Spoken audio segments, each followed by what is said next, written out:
The Xorian hegemony starships hung in the night sky like dark moons. 10,000 years of rule had made them confident.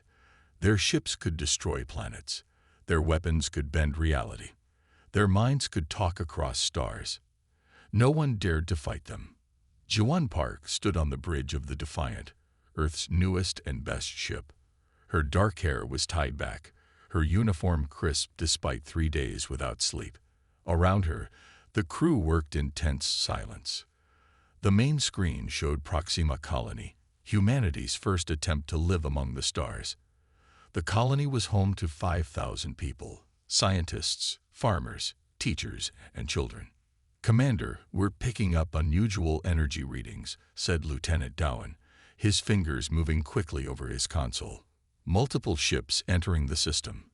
Juan felt a chill run down her spine. First contact. Humanity had wondered for centuries if they were alone. Now they had their answer. The Xorian ships appeared suddenly, their black hulls absorbing light rather than reflecting it. There were 7 of them, each bigger than any human vessel ever built. They moved with impossible grace, surrounding the small colony. "Try to hail them," Juan ordered. "All frequencies." "They're not responding, Commander." "Keep trying. And notify Earth Command immediately." The Defiant was hiding behind Proxima's largest moon. It was a test ship, carrying the experimental quantum drive that might someday let humans travel beyond their small corner of the galaxy. They weren't supposed to be here, but Juan had wanted to check on the colony before returning to Earth. Now she watched as the alien ships surrounded the defenseless human settlement. "Energy spike," Dowen shouted. "There." A flash of light blinded everyone on the bridge. When their vision cleared, the colony was gone. In its place was a cloud of dust and broken rock, slowly spreading outward. 5,000 people, someone whispered. Just gone. Juan gripped the railing until her knuckles turned white. Her mind raced. The Defiant couldn't fight those ships. They needed to warn Earth. But the quantum communicator couldn't reach that far, and a normal message would take years. One of the Xorian vessels turned toward the moon. "They've detected us," Dowen said, his voice shaking. "Their weapons are charging." In that moment, Juan made her choice. "Activate the quantum drive." "Commander, it's not fully tested. We don't know if." "It's our only chance." Juan took her seat. "If we try to run, they'll catch us. If we try to fight, they'll kill us.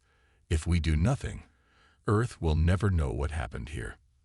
The crew moved quickly, preparing the experimental drive.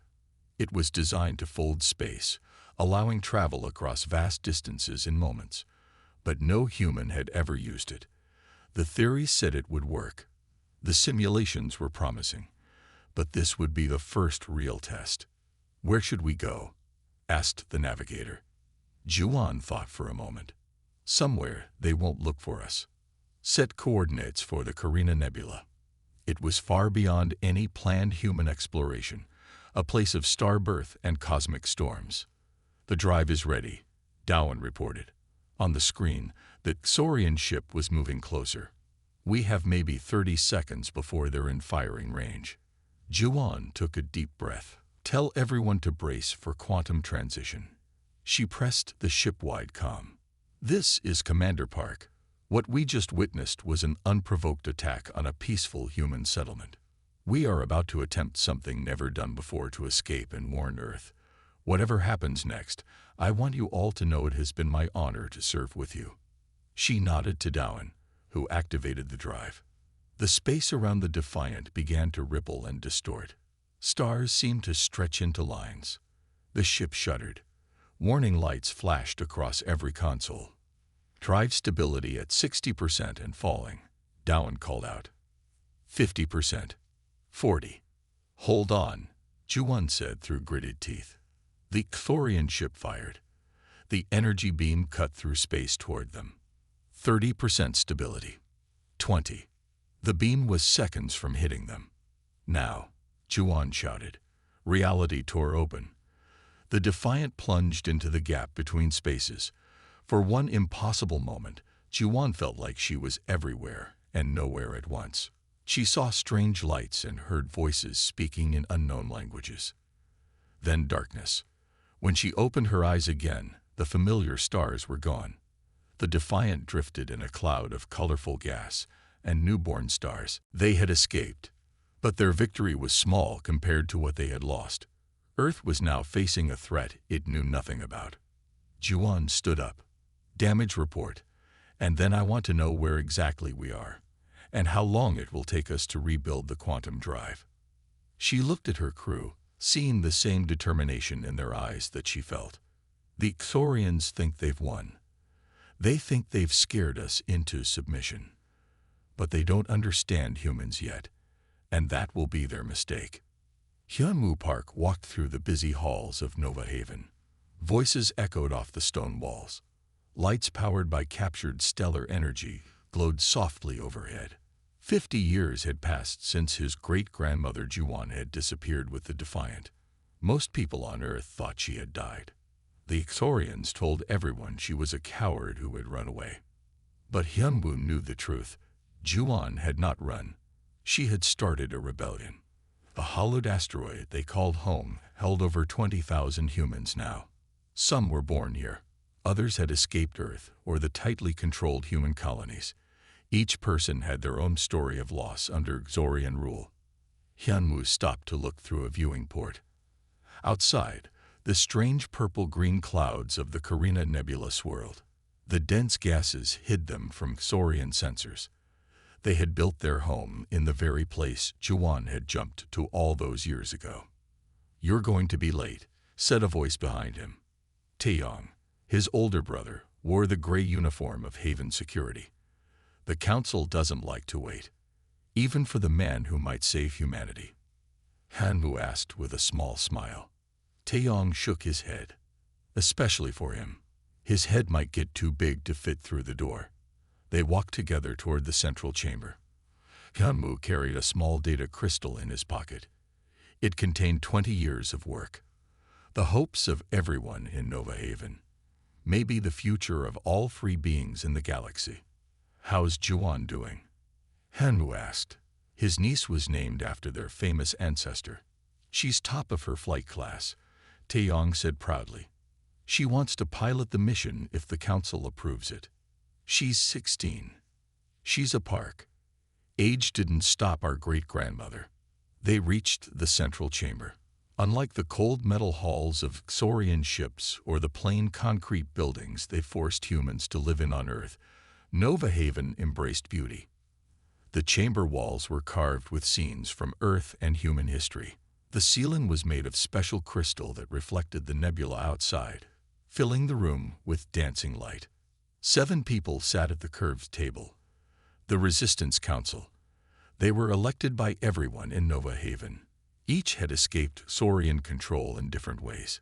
Each carried scars, visible or hidden. Minju stood at the head of the table. Her left arm was a prosthetic, the result of Xorian punishment when she was caught teaching banned Earth history. "Hyunwoo Park," she said, "you requested this meeting. The floor is yours." Hyunwoo stepped forward. He placed his data crystal in the reader at the center of the room. A hologram appeared, showing a complex network of light. "This is the Xorian Consciousness Nexus," he explained. "For 10,000 years, they've ruled through fear because they are connected. One mind spread across millions of bodies. We've spent decades trying to understand how it works." He touched the crystal. The image changed to show a pulsing red point within the network. "This is what we've been looking for. The Nexus has a central point, a kind of heart. It coordinates all Xorian thought. And we found it." The council members leaned forward. This was what everyone had been working toward since Juan Park first established Nova Haven. "It's on Xoria Prime, of course," Hyunwoo continued. "Their home world.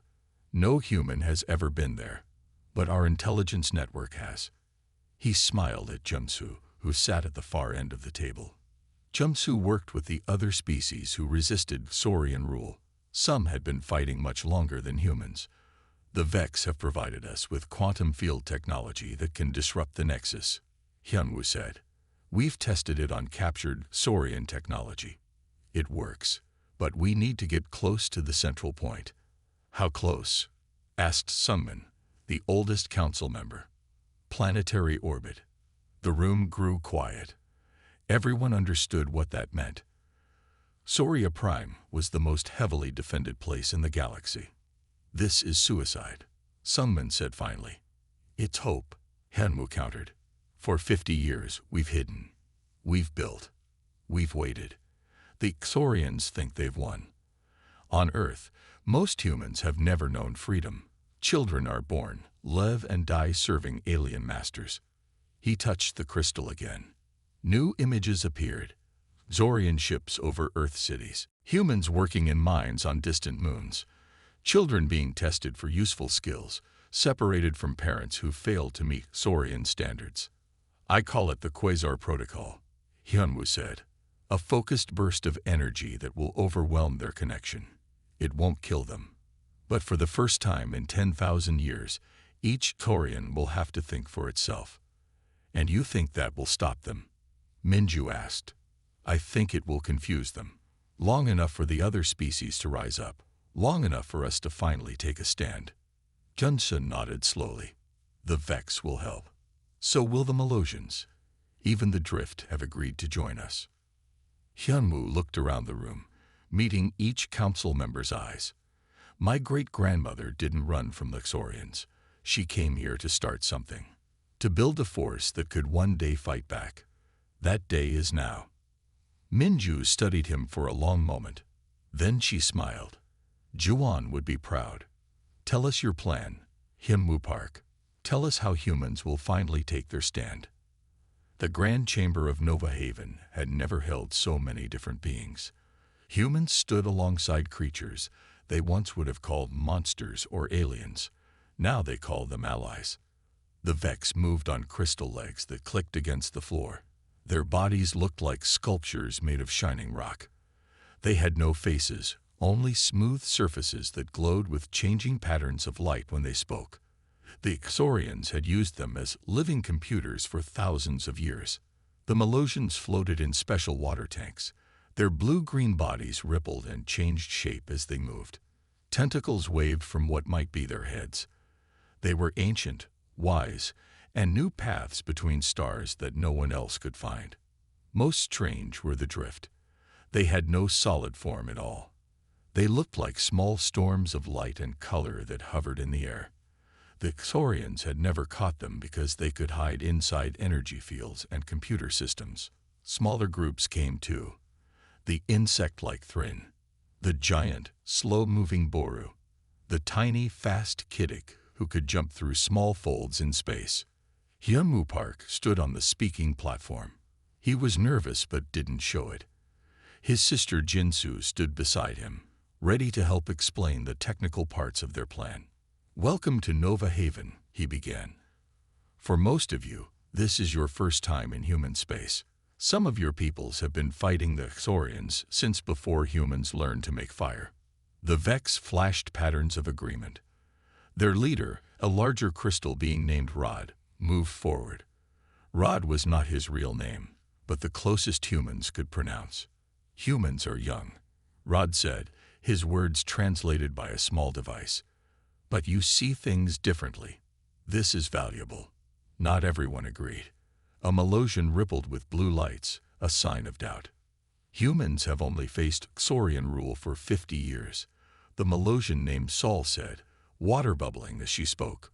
We have suffered for 9,000. Why should we follow your plan when our own have failed? It was a fair question. Hyunwoo nodded respectfully. Please, look at this. He activated the central display. Above them appeared an image of the Xorian Nexus, the network that connected all Xorian minds. For 10,000 years, the Xorians have been one mind in many bodies. That is their strength, but it can be their weakness too. Jinsu stepped forward. With Vex quantum technology and Melosian secret routes, we can reach Soria Prime. With Drift help, we can slip past their defenses. And with all our forces attacking at once, we can disrupt their nexus. The Thryn leader clicked his mandibles. We tried attacking Xoria Prime 800 years ago. None returned. You attacked alone, Hanwu said. And you attacked to destroy. We're not going to destroy the Xorians. We're going to set them free from themselves. This caused a stir. The drift swirled faster. The Vex flashed rapid patterns to each other. Explain, Rod said. Hanwu's hands moved over the controls. The image changed to show the quasar device his team had built. This creates a quantum field that breaks connections.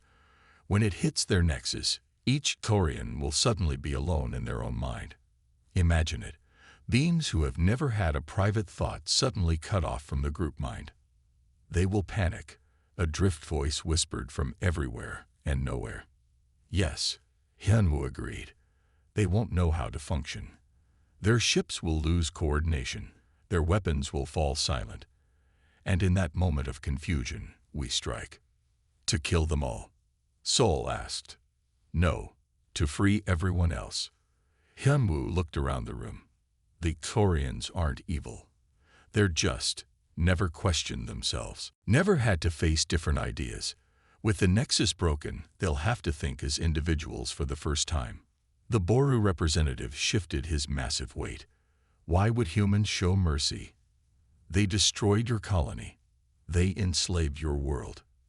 Jinsu answered, because we won't become like them to defeat them. Silence fell over the chamber. Ancient species who had hated each other for millennia looked at the humans with new interest. Finally, Rod moved forward. The Vex will join you. Your plan has elegance. One by one, the other species agreed. Even the doubtful Melosians nodded their floating bodies in approval. There is a reason, Sol said, that the Xorians tried to crush humans so quickly. They saw in you what we now see. You are dangerous not because you are strong, but because you imagine things that might be instead of accepting things as they are. Hyunwoo smiled. The Xorians rule through fear. They want every species to believe resistance is pointless. But humans have always been bad at accepting the impossible. He looked around at the gathered allies. Beings so different they could hardly understand each other's bodies, let alone minds. Yet here they were united. The Xorians believe they are invincible because they've never faced a unified resistance, he said. They rule through fear because fear is efficient. But there's something they fear more than rebellion, something they've tried to engineer out of all conquered species. Hyunwoo paused, then spoke the word that had kept humanity fighting for 50 years in the shadows. Hope. And humans specialize in hope against impossible odds. The drift swirled in a pattern that looked almost like applause. The Vex glowed brighter. The Melosians sent ripples through their tanks. For the first time in 10,000 years, the galaxy's oppressed species looked toward a future without fear. The alliance was formed. The plan was set. And at its center stood humans, the newest species to face the Xorians, and perhaps the last the Xorians would ever underestimate.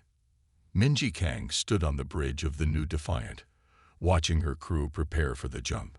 The ship was named after the one Juan Park had piloted 50 years ago. It carried the same hope, but this time they weren't running away. They were heading straight for the enemy's heart. All systems ready, Captain, said Juno, her first officer. His hands moved quickly over the control panel.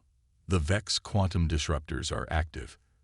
Saurian sensors across 3 sectors are already going blind. Minji nodded. Around her ship, 20 other vessels waited. Some were human-built.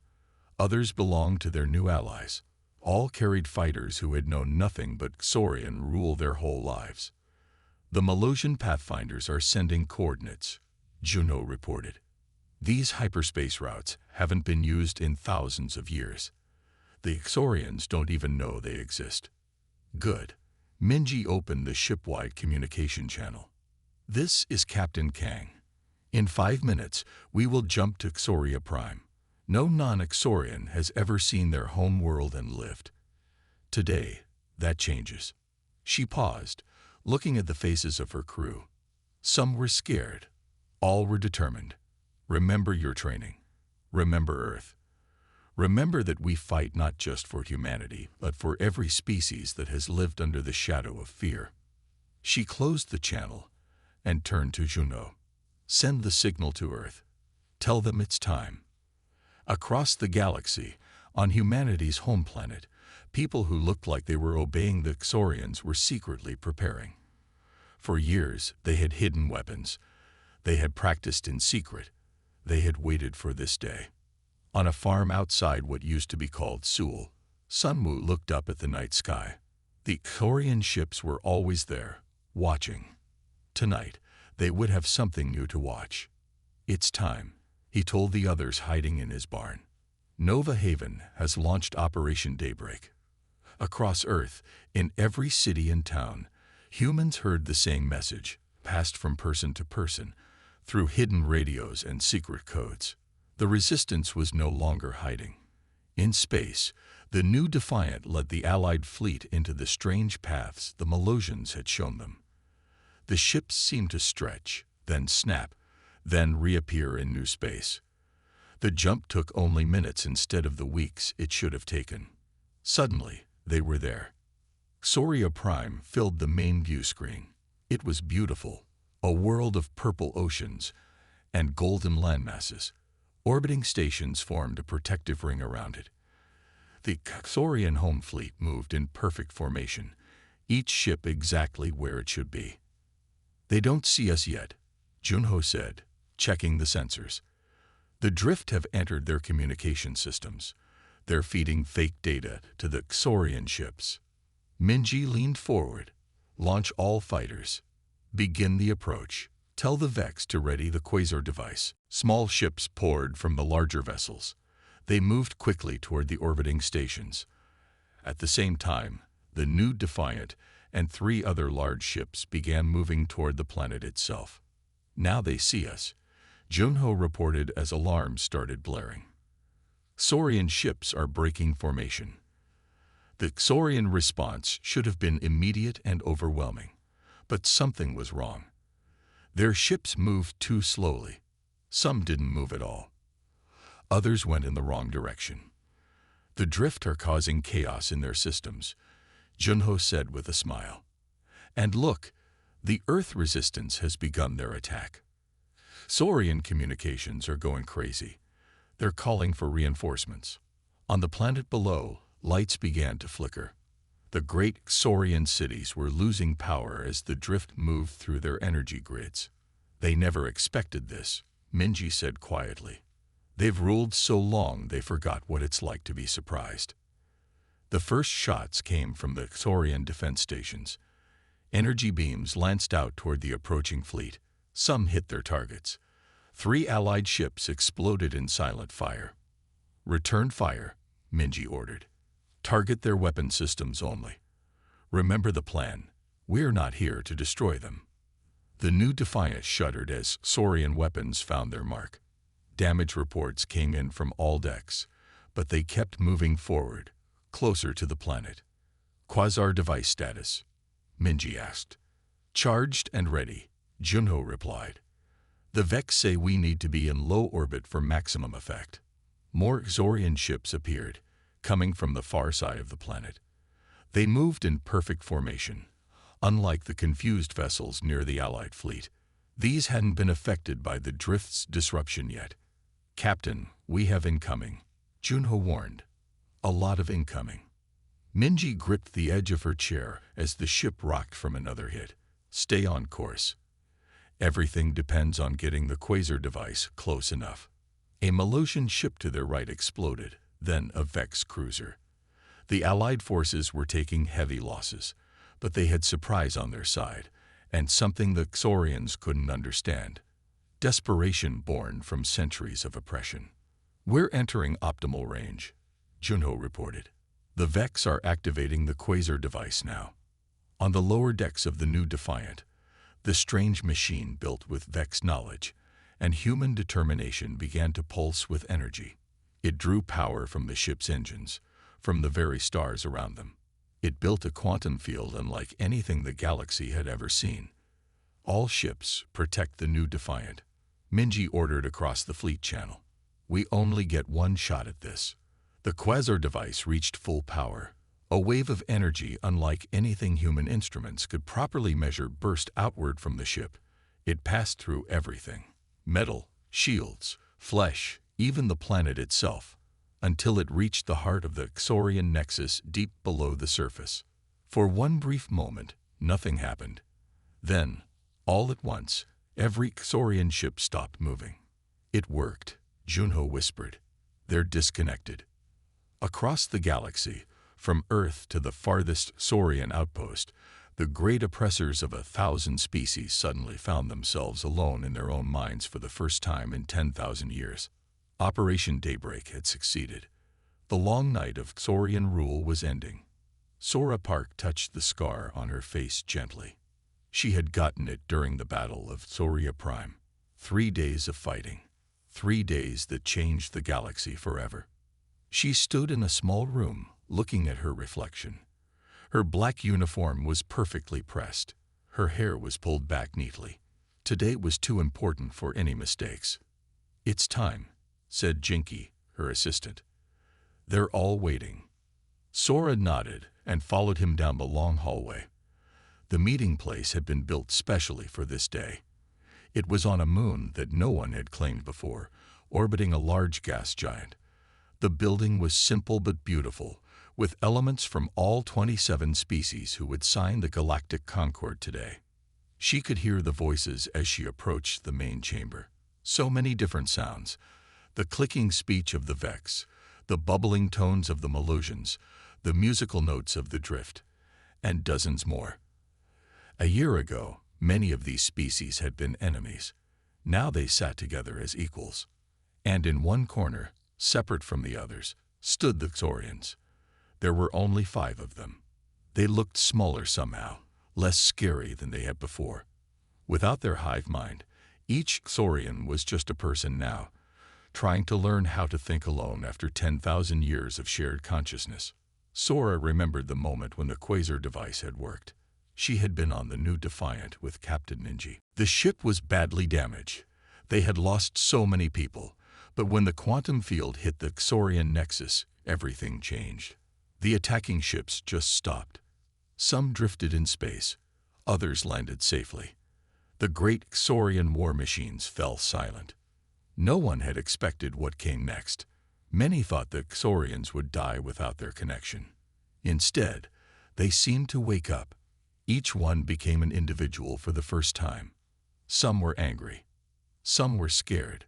Some were curious. They were people now, not parts of a machine. Jinky touched her arm, bringing her back to the present. "Your father would be proud," he said. Sora smiled sadly. Hyamu Park had not lived to see this day. He died during the Earth Uprising, when the Xorians nearly crushed the resistance there. But his plan had worked. His vision had come true. She walked to the podium at the center of the room. All eyes turned to her, eyes of every shape, size, and color. Some weren't eyes at all, but sensory organs that served the same purpose. 1 year ago, she began, we faced a choice. We could continue to live under fear, or we could stand together and demand freedom. The cost was high. Half our fleet was destroyed. Many brave fighters on Earth and other worlds lost their lives. She looked around the room, meeting the gaze of each delegation. But we won something precious, the right of all beings to choose their own path, to think their own thoughts, to build their own future. The Vex representative, Rod, flashed patterns of agreement. The Melusian tanks bubbled in approval. The Drift swirled happily above their designated area. Today we signed the Galactic Concord. It is not just a peace treaty. It is a promise that we will never again allow any single power to rule through fear. Each species will govern itself. Each world will choose its own leaders. And together, we will defend this principle for all who wish to join us. She picked up the special pen made for this moment. Its materials came from all 27 worlds. She signed her name on the document, a real paper document, not a digital one. Some traditions were worth keeping. One by one, the representatives of each species came forward to add their marks. Some signed. Some pressed appendages into special ink. Some left energy patterns that the paper was designed to record. Last came the Xorian representative. He moved slowly, still not used to making decisions without the hive mind. The room grew quiet as he approached Sora. "We are still learning," he said in a voice that sounded unused. "To be alone in our thoughts, to disagree with each other. It is difficult. Freedom often is," Sora replied. The Xorian nodded.